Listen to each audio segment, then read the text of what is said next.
Hello and welcome to day 57 of Trump 100. I'm Mark Stone, and to start the week, I'm joined by a special guest, none other than editor-at-large at the Wall Street Journal, Gerry Baker. Gerry, thanks for joining us. Thank you very much for having me. Pleasure to be here. It seems like day 522. It does, you're right. It feels like a very long time.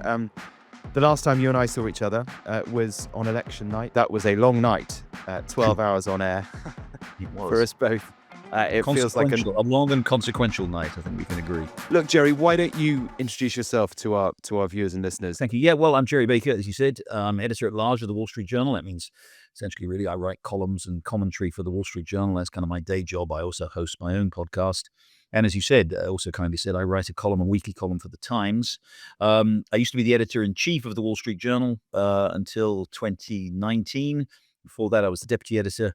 Previously worked also for the Financial Times, the BBC, and the Times. Incidentally, I was sorry to hear about the loss of your father. I was very moved by the piece you wrote. You stopped talking about Trump for one column and reflected on your father, who sounds like he had a very long life. And I would urge readers and listeners to go and read what Gerry wrote, because as a reflection of grief, I thought it was very moving indeed. Anyway, your assessment of the presidency so far, Gerry. You have written about how America chose to end the Biden era. You described Biden's time as socially destructive cultural globalism, postmodern progressivism, and failed foreign policy interventionism.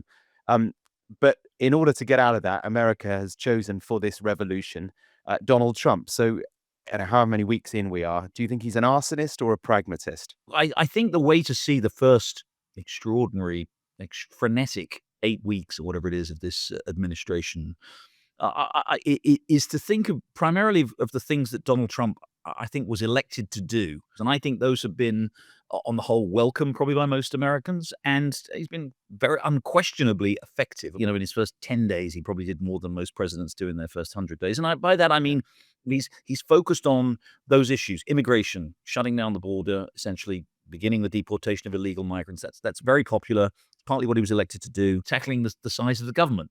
DOGE is, again, has its very controversial elements, but in its this is Elon Musk's department. Yeah, Elon Musk, sorry, DOGE, the Department of Government Efficiency. Yeah. The fundamental aim of cutting the size of government, again, is something people wanted Trump to do, and I think expected him to do.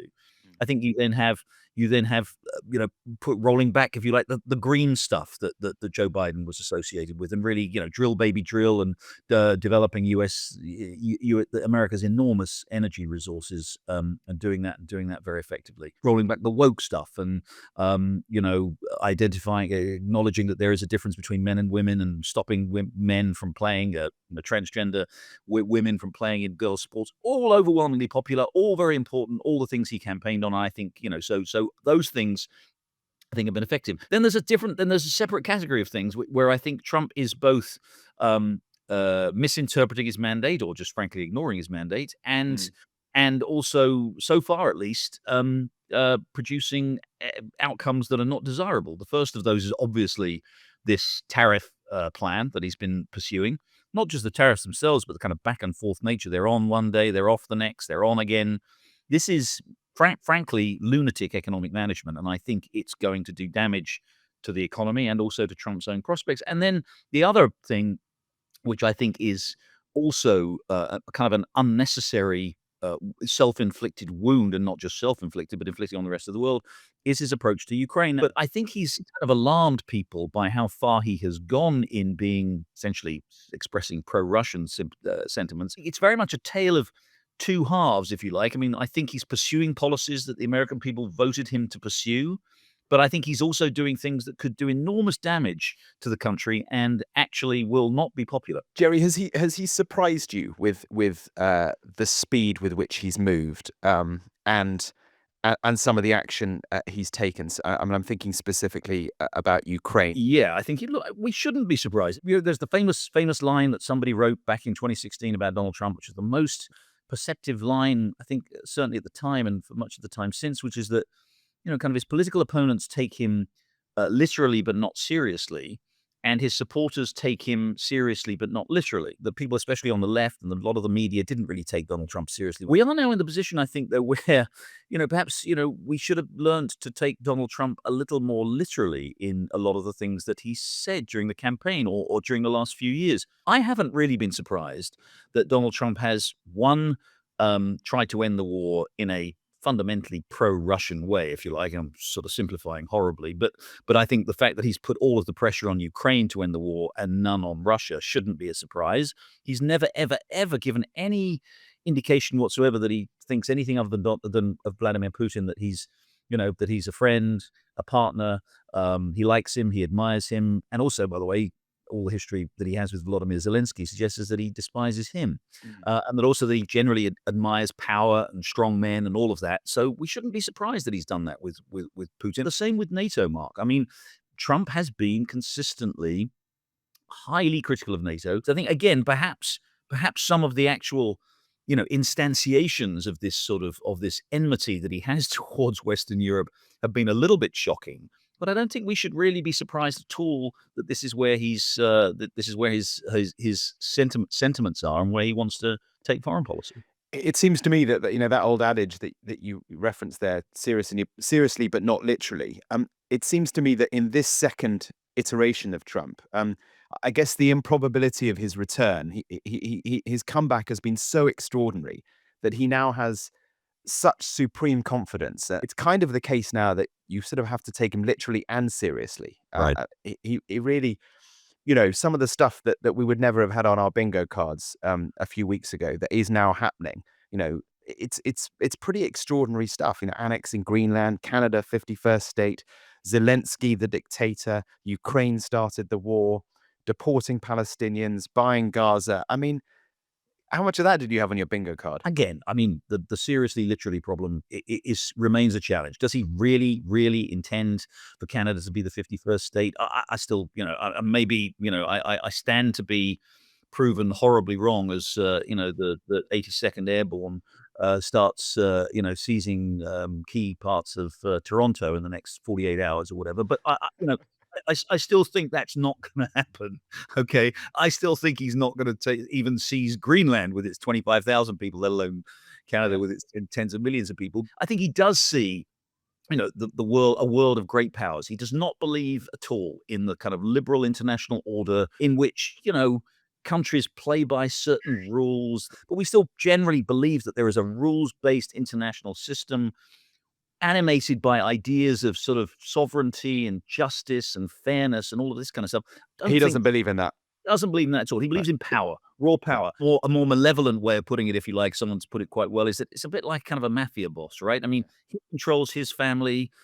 He has rivals, but he kind of respects the rival families. He doesn't kind of, get into fights with the rival families because he knows that may not end well. But what he does do is he gets into fights with people he can get into fights with, i.e., smaller guys that can be bullied and sort of pushed around. And I think there is an element to that of that to Trump. This raw power is the animating dimension of sort of the way in which he views the world. But so where does that leave the rest of us then? If we've got this kind of mafia boss in charge of the United States, where raw power is his motivation, not rule of law, where does that leave us?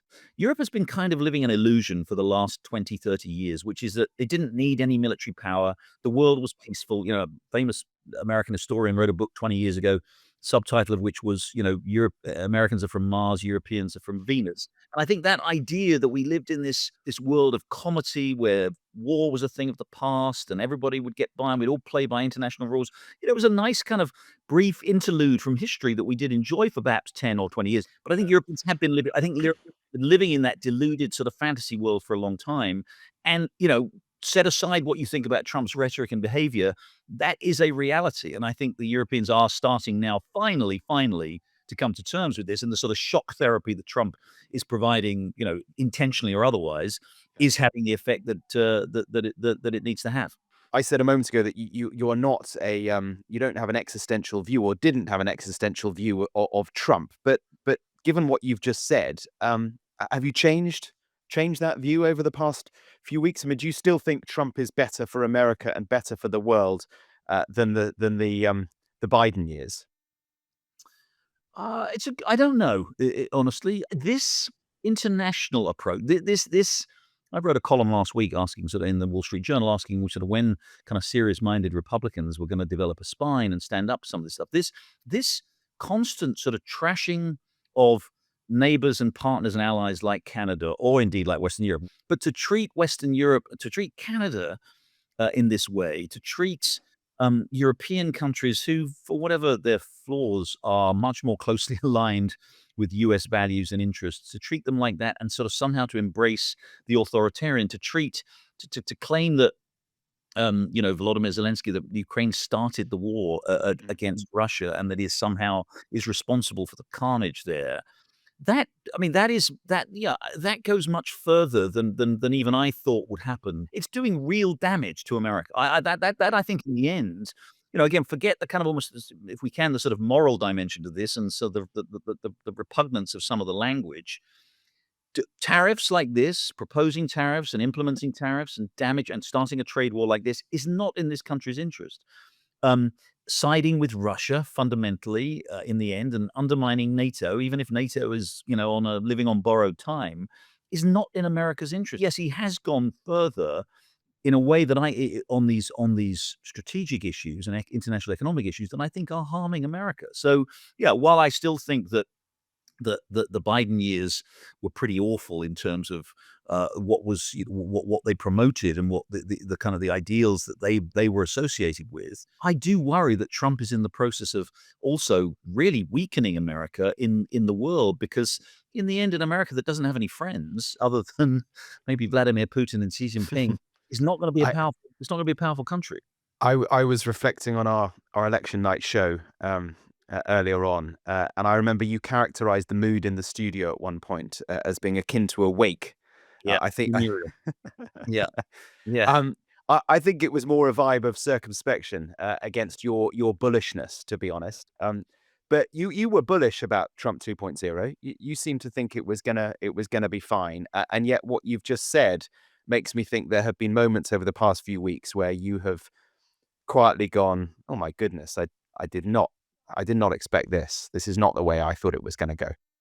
Absolutely, no question. I don't think Trump is destroying America's sort of global power or global standing. I think he's doing it a lot of damage, and maybe, as I say, that's sort of short-term damage that can be justified by these longer-term successes if he gets them. But yeah, I think it's fair to say that again, while he pursues policies on the domestic front that I think are by and large what the country needs, and I think in some ways what the West needs, if you think about the immigration and the woke stuff and the role of government, all in my view, very, very benign activities by Trump.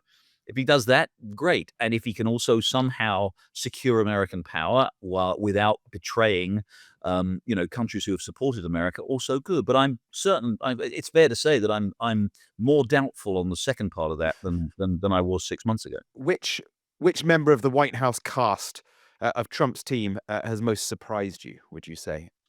I think Trump is so dominant in this administration in a way that he wasn't in the first administration. Nobody really matters, Mark, right now. I mean, Yeah, I'm exaggerating, so obviously, true. but nobody really has that role. Marco Rubio, he's reduced the role of Secretary of State from the role of a sort of a FedEx delivery guy, just sort of traveling around the world delivering Trump's messages to people. Yeah. There's no one with the authority, frankly, with the backbone that seems to be offering any kind of resistance to him. If you want a particular name, I mean, obviously the man who has probably been the most consequential so far, and I think could still be real trouble for Trump, is of course Elon Musk and the Doge thing. Thought Doge was going to be a great opportunity to really kind of reform government, to really to get government off people's backs, to the opportunity to deregulate, yes, cut the size of government, do all of that stuff. Instead, this kind of just random slashing of government departments, I think, and employees, I think, is going to have tremendously, tremendously negative consequences. So in Yeah. consequential terms, maybe Musk, but overall, my my No, my, my argument would be it's all Trump, and that's all it's that all matters. Trump. Who's going to be the first casualty of the administration? So everybody kind of continues to think that the Musk-Trump relationship can't survive. Well, Yeah, the liberal media wants that to happen. They're waiting for yeah, that to happen, and I think exactly. that's one reason why it may not happen. They'll Yeah, make it last. I agree with you. Trump relies on Musk and his, and X and his money and everything else. And Musk relies on Trump for, A, his profile, and B, no doubt, all the kind of advantageous business dealings he's going to get. So I think that will survive. Look, I do, as cruel as I've been about Marco Rubio, if things go on this track with Canada, with Ukraine, with Russia, I think at some point, even Marco Rubio must have some dignity and sort of sense of self-respect left. Again, if we're taking bets on who would go first, I think it's possible that Rubio might be the one. As he's clashed with Musk famously in the Oval Office, it doesn't look good for Rubio right now. And You're right. I wouldn't be surprised if he's gone within a year. Yeah, he looked deeply uncomfortable in the Zelensky Oval Office moment. Yeah. The other question mark will be over some of the economic team. I mean, if things get really bad, as they could, I'm not completely convinced we're going to have a recession, although I think the odds are rising. The market, financial markets have obviously been in some turmoil. If Trump really persists with these tariffs, though, I think the chances are the US will go into recession, and then he'll need to have somebody to blame. I mean, for all this talk, this rather brave talk, we've got to accept a little bit of pain for a bit of long-term gain. If we get to a point later this year where unemployment, if it's edging up towards 5%, if we get some data that show the economy is actually tipped in recession, if the market continues to fall, people's pensions are undermined, heads are going to have to roll. I don't know. I think Scott Bessent, there may be tensions there. Howard Lutnick, the kind of sort of ridiculously kind of performative commerce secretary, who's been out there trying to be more Trumpian than Trump on the tariff stuff. I mean, so I would watch there too. If the economy, does, as it seems quite possible it will in the next 6 months, start to really send some, red flags up, then I think there might be some pressure on some of the members of the economic team. It's really good to get your views on things. 57 days in.